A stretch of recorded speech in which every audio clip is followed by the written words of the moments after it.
I'm a teacher of chemistry and TOK for over 29 years now, but an educator and a lifelong learner in all walks of life. In day-to-day, whatever I do, I'm always learning and I'm always educating people who are around me. I have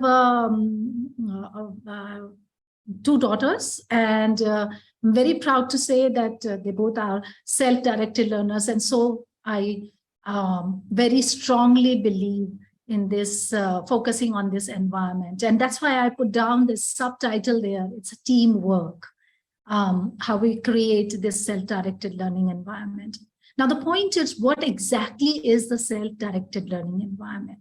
So there are various aspects to it, and who are the part of this team member? So first we'll look at the part of the team members that are there, and here we have, so all the stakeholders, they play a role in the self-directed learning environment. Here we are talking about learners, and learners, when I say, it doesn't mean that it is only about the students that we are talking about. It's the learners who haven't yet stepped into the school till now. A toddler is a learner too. A 12th grader is a learner too. A teacher is a learner too. But the one who is teaching them are the teachers. And these teachers can be the teachers and the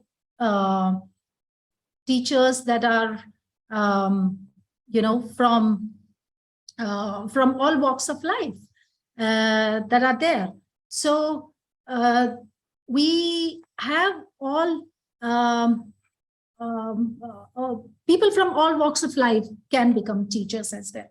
When you're talking about the mentors, now who are the mentors? Mentors can be people who are closely associated with these learners, the students in school, who could be just their, supervisors, as in, because I teach an IB curriculum. So I would say those CAS supervisors, those extended essay supervisors, those PP mentors, even the form tutors. Anybody can play a role of mentor. Anyone outside the school where students look up to can be a mentor.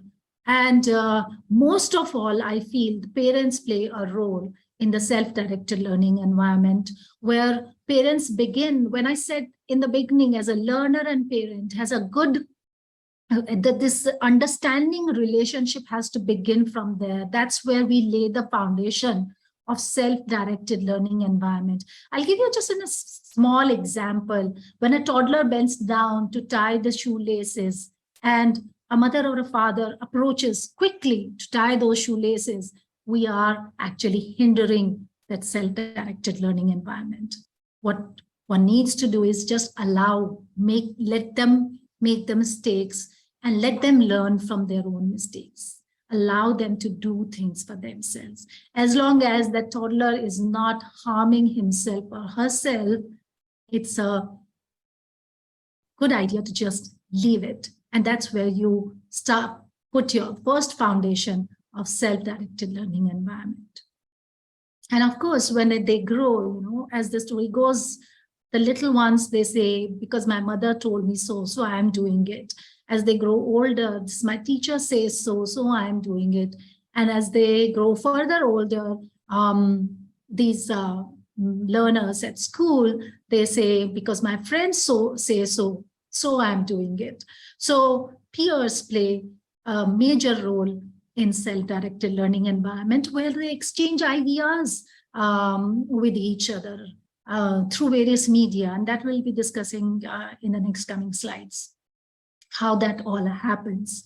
So this is a team. This team is a strongly knit community. And this team, this self-directed learning environment cannot be developed in isolation. It is to be worked with all these different people around, working with them. So what are we working on now? So what is it that we will be looking at? What we are looking at is we are developing a mindset. We're developing that mindset where the learner grows, where the learner feels free to express themselves, feels free to explore, feels free to try out new things, feels free to make mistakes. That mindset needs to be developed. And this is what we will be working to reach our target, that is self-directed learning environment. When we are talking about, so when we are developing the mindset, what we are working on the attitude and the approach of each member of this team, not only the learners. How do we approach towards that? What should be our attitude when someone makes a mistake? What should we be considering as we say feedback? How we should be complimenting for making the mistakes and not punishing for not achieving what they wanted to achieve. Punishing could be as simple as, oh, you just cannot do it. That's a big word to say.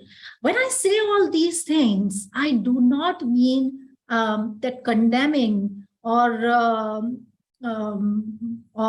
telling the learners that this has gone wrong is inappropriate. It's completely not that. What it also means is that at times making them realize that these were the mistakes made and it is okay to make the mistakes, and this is how we learn further from those mistakes. So the people who are around those learners, these people, be the parents, be the mentors, be the teachers, they need to have that attitude. They need to have that approach towards the learners where we encourage them to learn from their own mistakes. We encourage them to learn from others' mistakes as well. And that's how we can develop a self-learning, self-directed learning environment. Few things that I thought we can focus on how it is to be achieved. What are the various ways that we can work towards when we want to achieve this self-directed learning environment? Obviously, we help learners identify their strengths. They do some work and we feel that they have done it really well. It's never a content that we are looking for. It's always the skills that we are looking for, because these are the skills that will be used by them as a lifelong learners.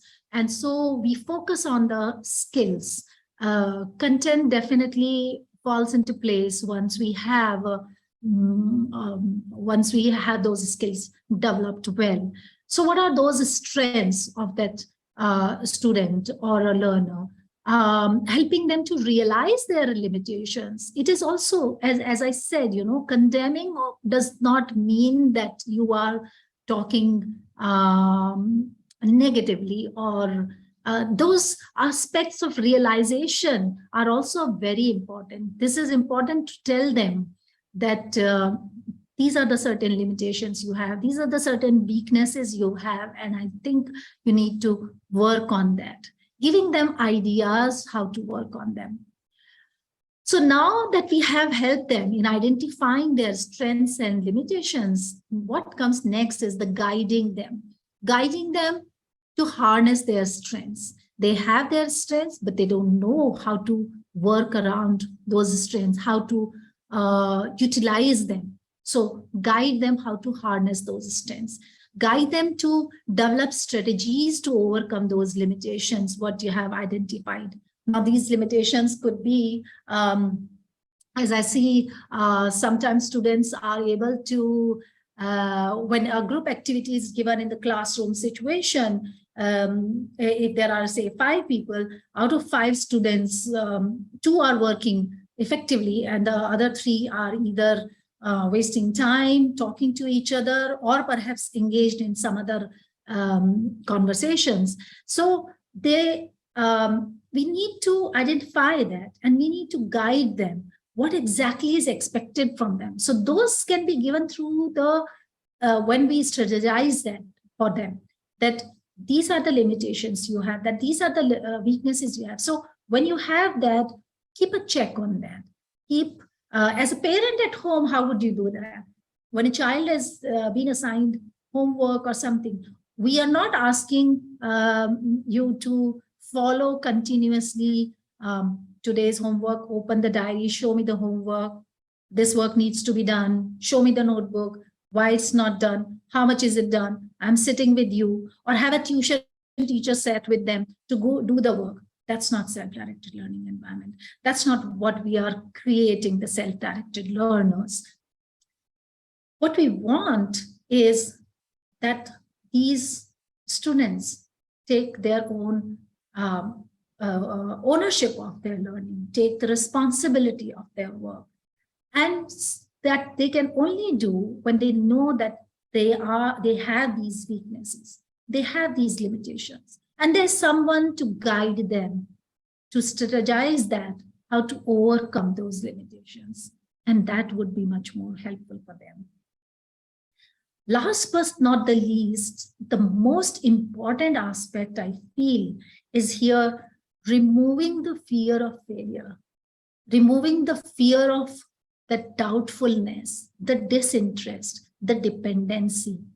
If we are able to achieve... Anuja, sorry to interrupt you. Are you on the 4th slide, ma'am, or on the last? I'm on the 4th slide. Because your cursor is stuck there on the 4th one. Yes. Yes. Okay. It is on the 4th slide. I'm talking about the last part on the 4th slide. Sure. Okay. Yeah. So removing of these fear of failure, fear of the doubtfulness in oneself, the disinterest in the topic, in the subject, the dependency on others, that is very important aspect to make them self-directed learners. And how do we achieve that?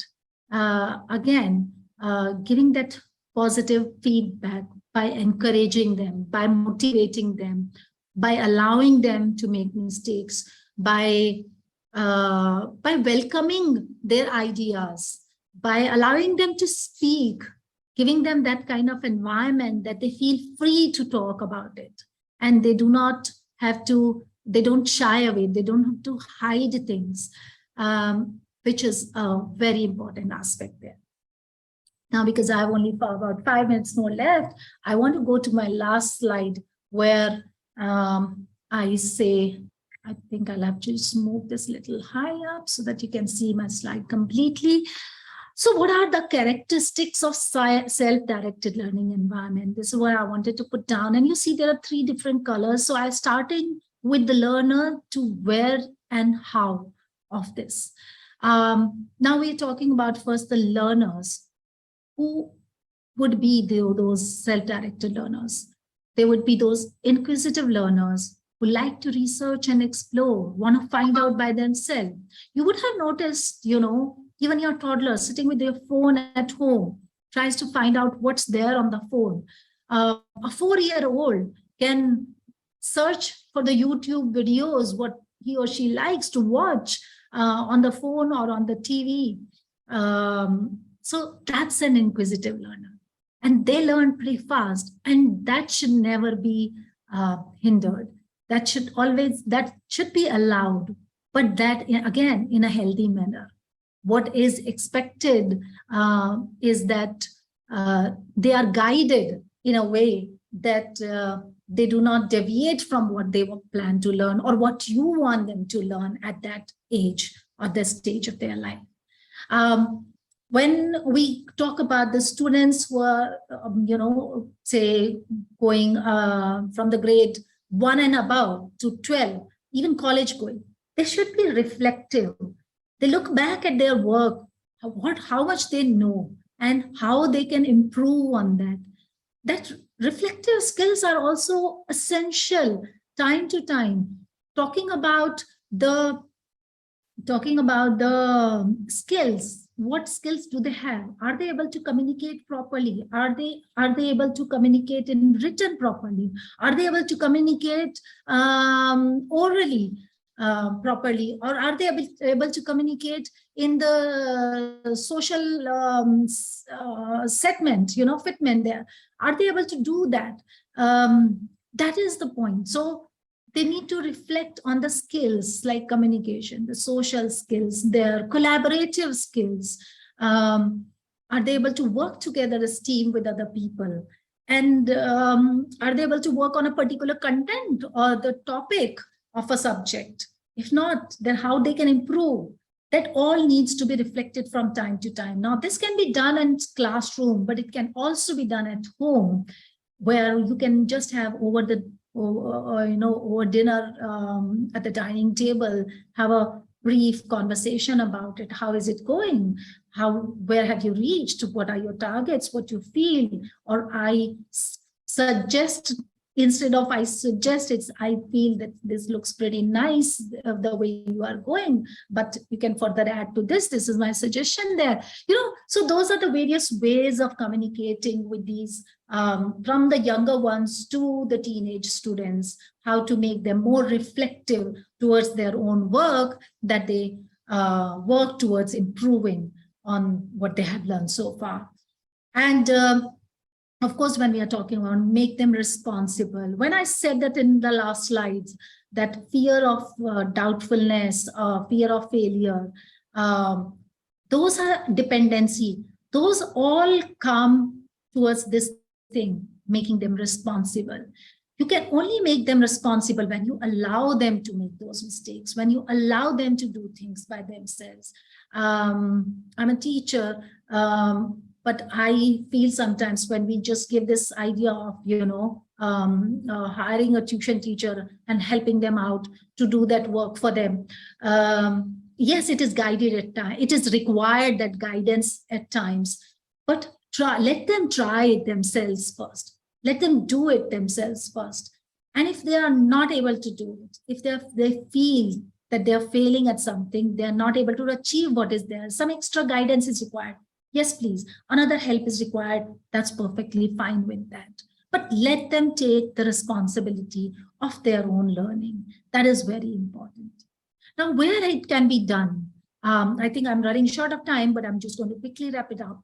So where it should be done, it can be at home, it can be in the classrooms, as I have already said, outside the classrooms when the peers are interacting with each other, on forums. I practice this beautifully, that I create a WhatsApp group, not that I promote WhatsApp group or any other group, social media, it can be any social media that you want to use. I create the group of my DP2 students and DP1 students, so grade 11, 12, they're responsible enough to do that. And when someone poses a question, there's a quick response from another student there. And that's how they're learning from each other as peers. And so that their learning is not hindered at that time if I haven't seen the message there. And it's only work-related, study-related material that is posted there. So use of social media in these days, post-COVID pandemic situation, we definitely know about that forums and social media is a big thing where we can create this self-directed learning environment outside the classrooms as well, where an immediate response to the query helps us to take forward. So how, of course, this is the same thing. It relates to from where to how that it has to be done. So learners feel comfortable asking questions in the classroom situation, outside, at home. Learners get quick response to the queries. That's how I feel it happens in, amongst my students when they share with each other. It could be, a group created on Teams class where they can share their queries, and the responses come from each and every student member of that group. And that's how they learn from each other. And I add further to it, there is something that needs to be added to improve their understanding in the topic. As I said, that's how they get the prompt feedback, and peers encouraged to respond to the queries posed. Now, this can happen in the classroom as well. When a question is being asked, allow the other students to respond first, and that will help engage the students' learning as well. And if there are any gaps in that learning as a teacher, then you can work on that and enhance their learning there in the classroom. So various effects, the use that can be, various ways that you can use to create this beautiful self-directed learning environment in the class, at home, outside, and on the social media. Ms. Praveena, I have actually just put this link for this YouTube video, which I really liked, but because the time is short, so I'm not playing it, but I have left it here, which is called The Revolution of Self-Directed Learning Environment. And it just talks about the same thing, that every walk of life, we try to learn ourselves how things are done or how things happen. Then, rather than sitting in a classroom situation or in a learning environment, and then only we learn. We learn more outside the classrooms. We learn more when we interact with other people of different age. We learn more. I'm sorry, the electricity is gone here, so yeah, it's become dark. that's okay. Yeah. That's okay. Yeah. So yeah, I guess like you are done with your talk, ma'am, and we have a good amount of questions lined up here. Unfortunately, like the audience will not be. I was just about to ask you to close the screen sharing and turn on your camera and maximize your window. But yes, you are back. Okay, great. So we have a couple of questions lined up. Actually, you have covered almost all points, but again, like in the middle of the session, like parents or educators started posting the questions. I'll take these questions one by one. What are the challenges students may face in self-directed learning? Right, that's correct. So right from the beginning, I would say the challenges, whether a student is willing to do things on their own, right? As I said, the student is responsible, takes the responsibility, takes the ownership of the learning. If a student is not able to take that ownership of learning, so that's when a student can feel the self-directed learning, a challenge there in self-directed learning. What happens at times is that there is someone sitting, there are people I have come across where mother or the father or any other mentor sits down with the student and helps them do the work. As I said before also, we unknowingly put them in that situation when a toddler tries to do something and we run to help them out. We do not realize that we are hindering that self-directed learner. So here as well, as they grow older, they start depending on someone else to do that. Now that dependency needs to be removed slowly, because that is the challenge that they will face. And that dependency needs to be removed slowly by building the confidence in those students, by putting your confidence that I'm sure you will be able to do it. I'm there for you, try to do it. And if you're not, then I'll help you, but try it first. So those are the kind of thing that I feel, especially skills, when I'm talking about other skills, the social skills or the communication skills or the thinking skills or the research skills, they all come with that one strong feeling inside that I want to do things by myself, and that needs to be developed first, which is an important part.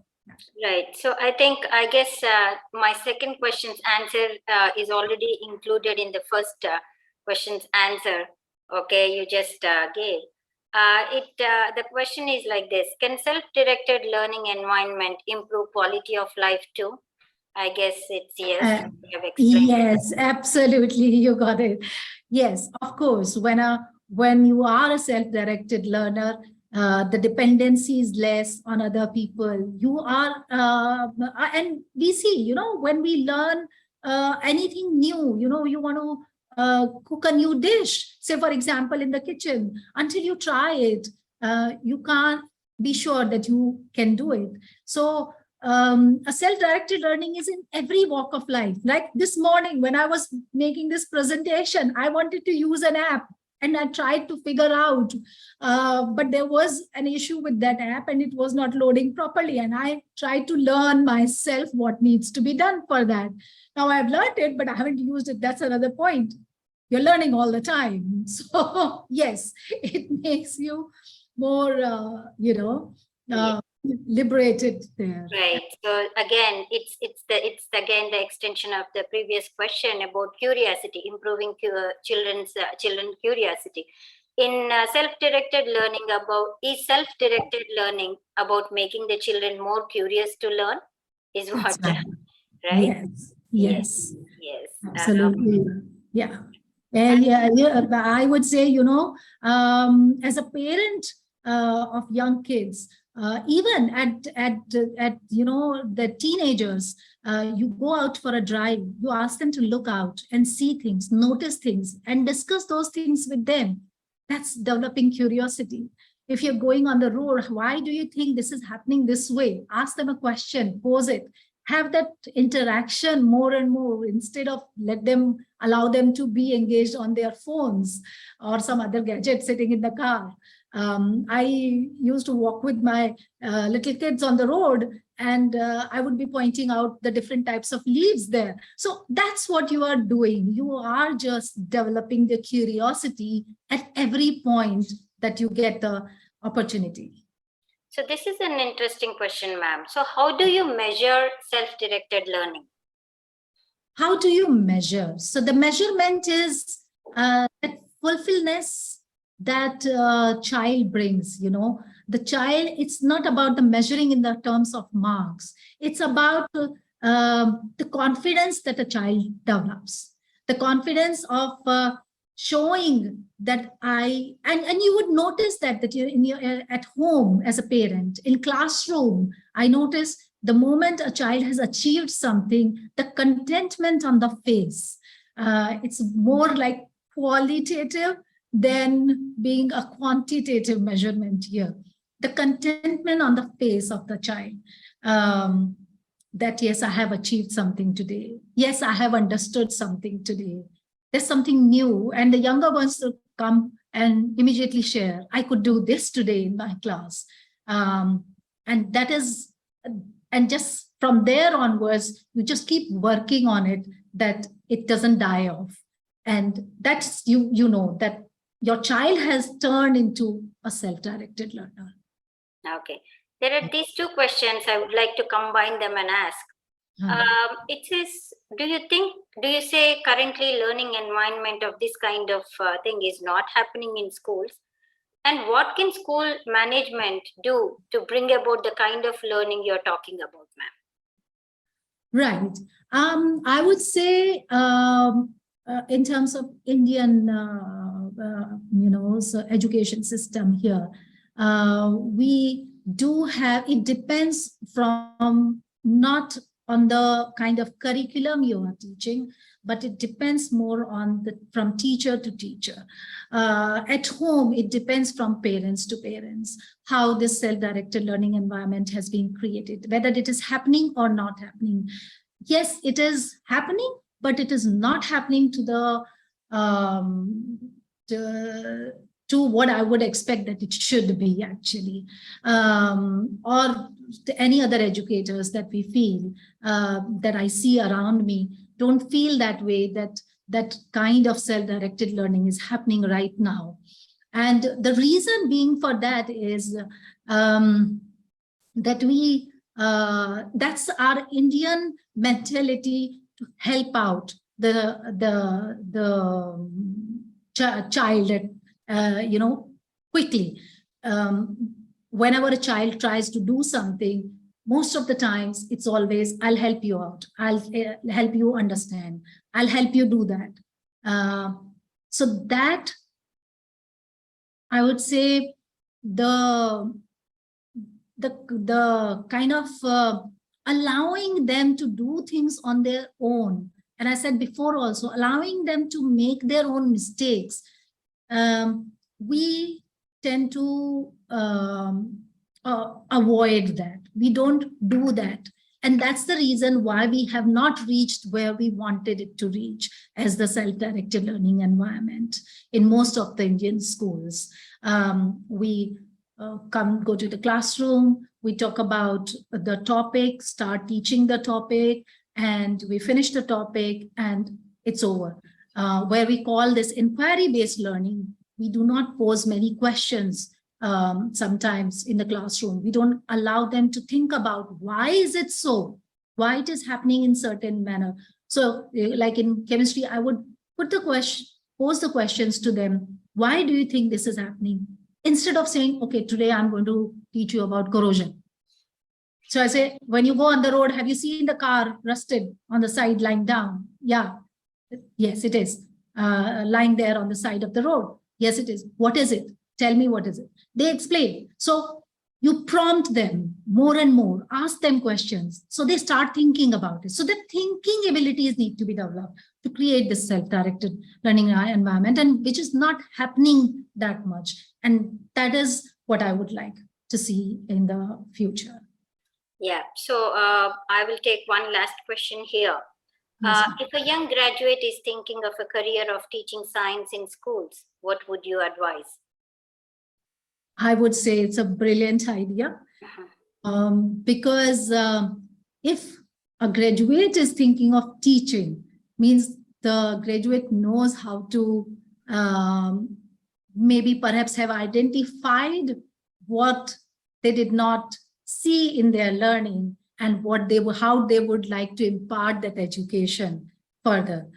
Good educators definitely become good educators because they have had good educators in life.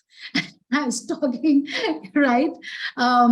When they learn from their teachers, those passionate teachers, then the young generation tries to become educator is because of those passionate teachers they have seen in their life. And I would say they should take this up because they will make a fantastic educator then. Yeah. Ma'am, one more question here. Though we are past the time, I would like to ask this again.